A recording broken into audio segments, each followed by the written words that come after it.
You know, for literally thousands of years, people have been wrestling with some of the Bible's most famous and, let's be honest, most confusing prophecies about the so-called end times. And there are these two passages in particular that have always stood out, kind of like two really complicated puzzle pieces that just don't seem to fit together. So what's the connection? Well, let's dive in. So, here are the two big ones.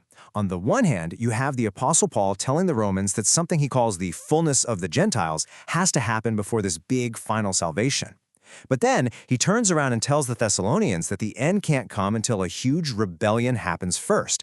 At a glance, they seem to be talking about completely different things, maybe even opposites. One is about a successful global mission, and the other is about a massive spiritual collapse. It's really no surprise that for centuries, most people have just treated them as two totally separate events. But what if that's been the big mistake all along? What if these aren't two separate puzzles at all, but two halves of the same picture?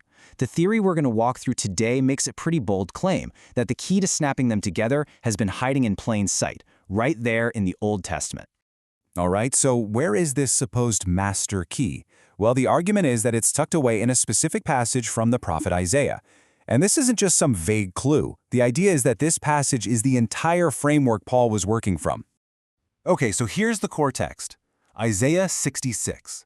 What it says is that God will send Jewish survivors of a huge judgment out to all the other nations, and it even names specific places to declare his glory. The important thing here is that this isn't just some general prediction. It's a very specific, multi-stage plan for world mission. And here's where it gets really interesting. Isaiah breaks this whole thing down into a super clear four-step sequence. First, there's a sign. Second, Jewish messengers get sent out to the nations. Third, Gentiles, that's just non-Jews, are converted. And then finally, as a result, Jews who are living abroad all come home.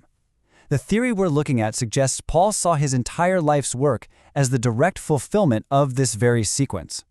And that brings us to a part of Paul's story that's really easy to just gloss over: his almost obsessive desire to get to Spain. It wasn't just some random place on his travel bucket list. According to this view, it was what he believed to be the final, critical move in this massive, cosmic chess game. And why Spain? Well, a quick look at an ancient map tells you everything you need to know. Back in Paul's world, Spain was known as Tarshish, and if you go back to that list of nations in Isaiah's prophecy, guess what's the final, westernmost destination on the list? Tarshish. For someone living 2,000 years ago, that was, quite literally, the ends of the earth. So you have to understand, for Paul, getting the gospel to Spain wasn't just another stop on a missionary tour. No way. It was the final domino. It was the very last region on Isaiah's prophetic map that needed to be reached. Hitting that milestone would mean the mission was complete. The fullness of the Gentiles that he wrote about would finally actually be a reality. And completing that mission, well, that was the trigger for everything else that had to happen. Okay, so that connects Paul's mission to the fullness of the Gentiles. That's one piece of the puzzle. But what about that other piece, the Great Rebellion?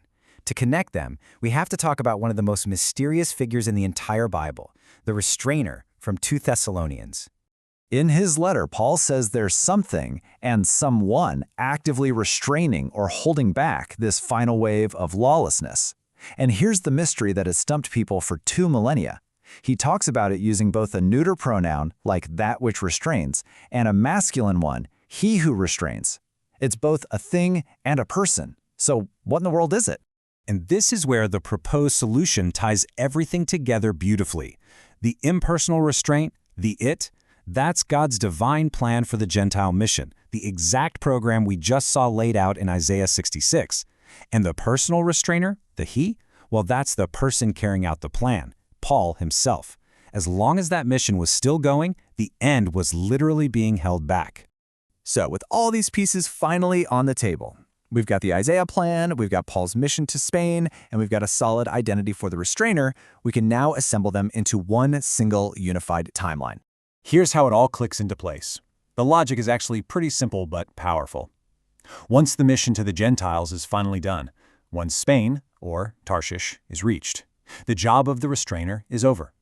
So the restraint is removed. And that removal is the very thing that unleashes the chaotic conditions Paul warned about. And here it is, the unified sequence.